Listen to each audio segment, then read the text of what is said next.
क्या आप जानते हैं, एक समय ऐसा भी आया था जब स्वयं महादेव ने अपनी प्रिय नगरी काशी छोड़ने का फैसला कर लिया था। लेकिन आखिर ऐसा क्या हुआ कि शिव को अपनी सबसे प्रिय भूमि से दूर जाना पड़ा? कहानी शुरू होती है राजा दिवोदास से। कहा जाता है कि वे इतने धर्मात्मा और न्यायप्रिय राजा थे कि उनके राज्य में किसी देवता के हस्तक्षेप की आवश्यकता ही नहीं पड़ती थी। उनकी तपस्या और पुण्य से प्रसन्न होकर ब्रह्मा जी ने उन्हें वरदान दिया कि वे काशी पर पूर्ण अधिकार से शासन करेंगे। लेकिन रुकिए, इस वरदान की एक शर्त थी।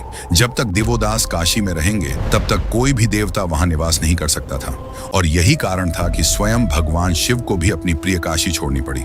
हुआ यूं कि महादेव काशी से दूर तो चले गए, लेकिन उनका मन वहीं अटका रहा। उन्होंने कई देवताओं और गणों को काशी भेजा ताकि किसी तरह राजा दिवोदास का मोह टूटे और वे काशी छोड़ दें, लेकिन कोई भी सफल नहीं हुआ। फिर आया सबसे बड़ा मोड़। स्वयं महादेव ने एक दिव्य योजना बनाई। कहा जाता है कि अंततः राजा दिवोदास को वैराग्य प्राप्त हुआ और उन्होंने अपना राज्य त्याग दिया। जैसे ही उन्होंने काशी छोड़ी, महादेव तुरंत अपनी प्रिय नगरी में लौट आए और फिर कभी उसे नहीं छोड़ा।